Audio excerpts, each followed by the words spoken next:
You want answers? I think I'm entitled. You want answers? I want the truth! You can't handle the truth. And threw it at the reptilian humanoid that he was looking at, and he said that it kind of had a bioluminescent glow to it, but it was also translucent, to where he could see the dresser on the other side of the reptilian humanoid as he was looking at him, and the object he threw went through the being. And he said that at this same time there were two other persons in the house. One of which was having blood drawn from her that she reported. This was a multiple eyewitness sighting of this reptoid encounter, by the way. And she was having blood drawn, and eventually she got into the field of mental health. And years and years later, most recently, there was a case that I was investigating in which somebody had a sighting up near the outside of Mariposa, California. And this individual that was lying on the carpet 18 years ago was actually up in this area recently, and she had a case encounter in which her cross-eyed condition was corrected after the event.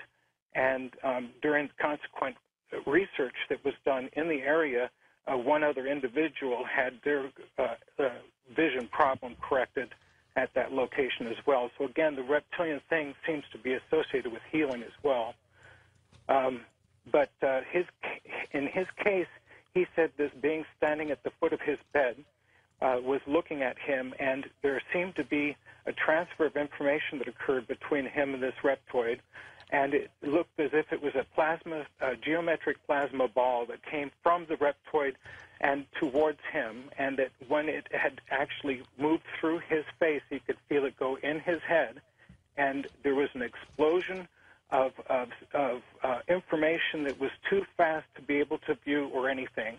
After this encounter, consequently, he had a sudden interest in optics and light optics, and he immediately went down and signed up for an optics course that he did not have any prior training in.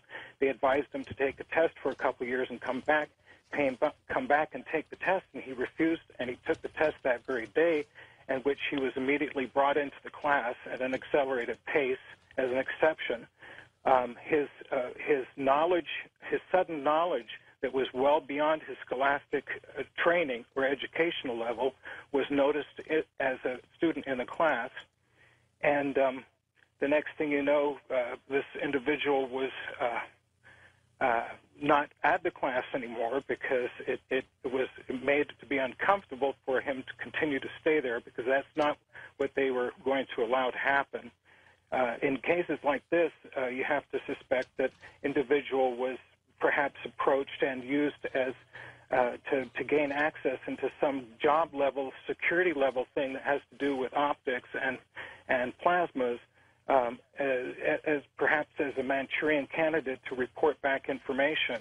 So you have to look, when you look at other beings like this, you have to look at them almost as if they're a foreign nation, and exactly how spying is going on from one country to another, because we do seem to have interactions in which people are pushed into positions of either health and helping people, and that's really kind of like counter to what you would think when you think they'd push somebody into optics or laser technologies. So, but there is definitely some sort of a pattern that's revealed like that. When people have these encounters with these reptoids, does it change their lives? I would think it would, John. Pretty much forever. Sadly, there are some people who find it so shocking that they either immediately go into denial, and the subject tends to be one that repels them entirely without even wanting to discuss why. Others, on the other hand, these beings that we are meeting are truly harbingers of transformation, just like the symbolism that has been laid down for so many thousands of years of human consciousness reincarnating on the planet and seeing these same images over and over again. It's embedded itself into human consciousness. So that is part of the awakening that's occurring right now. Remember, in the Bible, it says that they start in the garden with in Adam and Eve talking to a serpent that could walk upright on two legs and had two arms. The later versions of King James versions of the Bible, they took the two legs and two arms part off, and they made it into an allegory about he had his hands and legs cut off. But that was a walking, talking being. And at the end, in Revelation, they talk about the return of the dragon. So you have this perfect symbolism of the Ouroboros showing that, human consciousness and human experience started in some way associated with these beings, and we might at some point be coming up to contact with them again. I did not hear when you were describing them anything about tails. They don't have tails, I guess. I'm thinking of like an alligator. Right. Some of them do. Most of them do not. Remember, the description I gave you is kind of a collage of the majority of the contacts we have had reported. There are other beings that look more like dinosaurs that have snouts that are shorter. Some of them have tails. Some of them have crests underneath their chins that make it look like beards at times, like a bearded dragon. There's a variation of reptilian humanoid beings, just as there is a variation of human beings on the surface of our planet where we have different colors, we obviously have different sizes, we have different configurations all over the place, but yet we're all humans. So there are some of these other types that have been encountered through the years,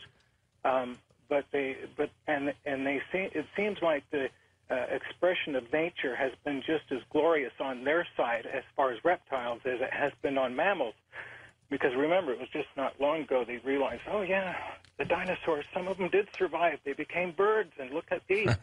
They can even mimic human speech. What other animal comes closer than that than an evolved dinosaur, my friends? Have you been noticing a pattern at all here, John, with these creatures? Yeah, the patterns that seem to have evolved are demonstrating that you have an increased contact of potential when you're alone, usually in rural areas. This, I think, may be a time when they can perceive a contact would be written off because nobody else was around to testify to it or be another eyewitness to the event, so the deniability is easier.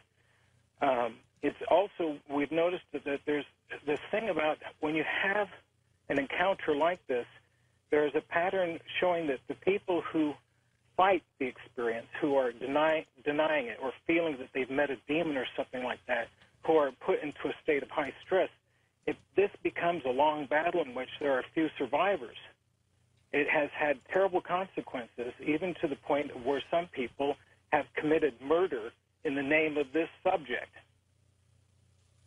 And that's a fact. John, go ahead. I'm sorry. And you can also use it to do something really beautiful with your life and turn around and look at it as something that you can identify with, because if we are truly evolved beings and the earliest of land life forms came from a reptile, then way down deep inside our consciousness gene pool that has that library of information and memory, that's what we appeal to. And we're continuing to get more and more reports of reptilians?